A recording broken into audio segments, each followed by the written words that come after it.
سلامونه هیله مند یم چې تاسو به ټوله روغ جوړ خوشحاله یاست د پښتو ساینس اکیډمي په چینل تاسو ټول ته ښه راغلاست. نیلسن منډیلا په یو وخت کې وویله په خپل ژوند کې د ده یو ډېر مشهوره خبره ده. هغه وایي education is the most important weapon that can change the world. یعنی education تعلیم یو داسې خطرناکه ویپن دی چې هغه ټوله دنیا بدلوای شي. یو داسې ویپن دی، یو داسې شی دی چې هغه ټوله دنیا بدلوای شي. د هغه کم نپولین بوناپارټ چې کوم د فرانس چې کوم لیډر دی، د هغه یو ډېر ښه غټ خبره ده. دا وایي چې که ته ماته یو ښه مندې راکړې، زه به تا ته یو ښه کوم درکړم. یعنې د یو ښه کوم چې کوم دارومدار دی هغه په ښو مندو دی. مدرز چې کوم زموږ په کور کې چې کوم فیمیلز دي، مندې، ظاهره خبره ده فیمیل به یو ورځ دوی چا مور جوړېږي. نو که ته که ماته ښه مندې راکړې، زه به تا ته یو ښه کوم درکړم، یو ښه جنریشن به درکړم. دا د یو ډېر مشهوره خبره ده.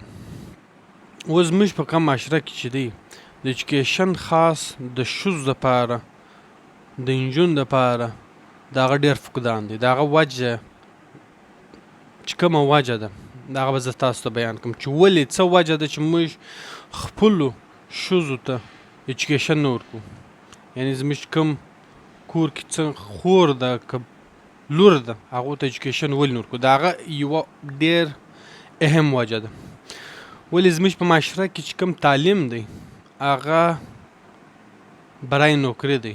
یعنی یو سړی دا سوچ کوي، یو هلک دا سوچ کوي چې زه به ام اس سی کوم، د داسې پورې به تعلیم کوم، بیا به زه په فلانۍ کمپنۍ کې کار کوم، یا به زه یو ګورنمنټ جاب کوم. نو دغه ټارګټ یې شي د دې چې کوم جاب دی د دې دپاره د تعلیم کوي. تعلیم برای تعلیم علم نه کوي، بلکې تعلیم برای نوکري کوي. سبا په یو ځای کې ولګېږم. نو څه وخت چې موږ دا شی ووینو نه دی، نو دا یو ډېر پیلاو زموږ په معاشره کې یو ډېر پیلاو کنسپټ دی، او خلک دا سوچ وي چې تعلیم به خالي د دې شي دپاره کوي. نو په دې باندې که موږ سوچ وکړو، ډېر کسان دا سوچ کوي که اوس زه چیرې په یو خور یا په یو کور والا یا په یو لور باندې زه تعلیم وکم، نو سبا که چیرې دا 14 ته ولاړه سي یا 14 ولاړ سي، خو مخ ته اوس خو مقصد موږ ګرځولی چې سبا به خامخا دا یو ځکه نوکري کوي یا یو جاب ما به کوي. نو موږ خو دا مقصد ګرځولی دی. هغه مقصد موږ سوچ ورته وکړو چې 14 بعد خو دا نوکري نسي کولی، جاب نسي کولی، نو ضرورت یې نسته چې دا کشنی موږ وسکول ته ور واچو. هیڅ صورت یې نسته. ولې هغوی هم هغه شی موږ نه پکو. نو په دې باندې سکول هیڅ ضرورت یې نسته، عادي کور ته ناسته ده، بهتره فټ فاټ هر شی ښه روان دی. د دغه له وجې، د دې کنسپټ له وجې چې کوم بیسیک تعلیم دی، یعنی چې کوم ریډینګ دی، چې کوم رایټینګ دی، هغه هم جم پاته سي. د هغه څه هم چې کوم مندې دي، چې کوم فیمیلز دي، هغه پاته سي. او نتیجه بیا سبا بې تعلیمه سي او واده سي، د هغه بعد د بل کور که چې څه وخت دا ولاړه سي، سبا کشنیان سي، نو هغه چې کوم کشنی چې کوم نوی نسل روان دی، یعنی 15 کاله بعد 10 کاله بعد چې کوم نوی نسل روان دی، هغه بیا دونه پروډکټیو نه وي. ولې کشنی چې دی هغه 80% 90% د ده چې کوم ژوند دی هغه د مور سره اخیستل کېږي. یعنی څه د مور به څه رقم اخلاق وي، د مور چې څه رقم لهجه وي، د مور چې څه رقم اخلاقیات وي، ایتیکس، دا ګرده شیان کشنی چې دی هغه د خپل مور څخه اول زده کوي. نو څه مور شي، څه مور ښکاره کوي، هغه به د کشنی که فیمیلی که میلی هغه به اډاپټوي، ځان کې به راولي. دا یو نیچرل خبره ده. نو دغه که چیرې هغه مور یې بې تعلیمه وي او د علم دونه دغه نه لري، نو بیا دا کوچنی ان پروډکټیو چې سبا د معاشرې دپاره یو پروډکټیو سړی نه وي، بلکې یو ان پروډکټیو، یو داسې سړی چې معاشره جن بیزاره سي. نو دغه کم کیسه چې ده د جنریشن بای جنریشن په دې کې د ښځو د تعلیم یو ډېر غټ رول دی. اوس د دې یو اسانه مثال به در وښیم. اسرائیل دی، اسرائیل ټوټل آبادي 80 لکه ده، او د دې چې کوم کنټرول دی، یعنی 97% چې کوم ستا میډیا ده هغه ټوټل د یهودیانو په لاس کې ده. د دې چې کوم قوم دی هغه ټوټل پروډکټیو دی، هر کس یې پروډکټیو دی. یعنی هر پنځم کس که ته پوښتنه وکړې هلته به یو پی ایچ ډي، بیچلر خو لا لرې خبره، یو پی ایچ ډي به یې کړی، په یو شي کې به یې خامخا کړی. هغه د خپل کوچنیان سره دونه خیال کوي چې څه وخت د مور په نس کې یو کوچنی یې، نو مور چې ده هغه وربلي میتمیټکس سالوي، یعنی 2+2 4، 2 ملټیپلای بای 3 6. دا یو وربل میتمیټکس دی. دا میتمیټکس چې دی دا به د دې دا سوچ دی چې دا میتمیټکس بیا پر اکشني باندې اثر اندازه کیږي، یعنی اثر پر کوي.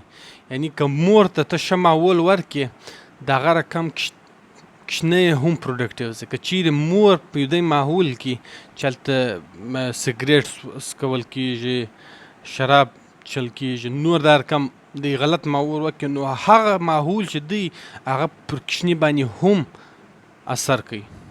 نو دوی د خپلو کوچنیانو سره دونه احتیاط کوي چې هغه سبا پر ورلد، یعنی پر کنټري لیډ کې دا رقم کسان جوړي.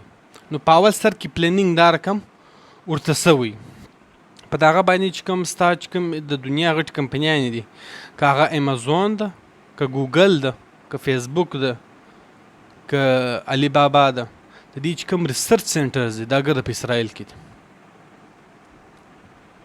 یو وجه د دې وجه چې هغه دونه پروډکټیو قوم دی او هغه د تحقیق ډېر شوقیان دي. بله خبره دا ده چې اوس اسرائیل چې دی هغه په ټوله دنیا کې په سایبر سکیورټي کې راول دی، یعنی د په ټوله دنیا کې دی ماهره دی په سایبر سکیورټي کې. په خپلو کوچنیانو کې په سکول کې د دا رقم سیسټم جوړ کړی دی چې کله هم د یو های آی کیو والا کوچنی وویني نو هغه ډایرکټ سایبر سکیورټي چې کوم د دې یو انسټیټیوټ په هغه ته ورغورځي، هغه ته وایي چې بس خپل هیکینګ کوئ. نو دا د مخ دپاره دا دې تیاریانې دي چې مخ ته، یعنی مخ ته چې کوم جنګ را روان دی هغه د سایبر سکیورټي روان دی. جنګ به پر کمپیوټر کېږي. دغه چې کوم جنګونه دي دا د میزایلو، دغه د ټانګانو، دا به ګرده ختم سي. مخ ته چې کوم جنګ دی هغه پر سایبر سکیورټي کېږي. یعنی ته د یو پرم ملک چې کوم کمپیوټران دي هغه ته هیک کړې، دا به ستا جنګ. نو دغه چې کوم شی دی دی دا هر شي ته دونه سوچ کړی دی، او بیا څه وخت چې پیدا سي نو ظاهره خبره هغه به دونه پروډکټیو، بیا به دا رقم کوم جوړېږي.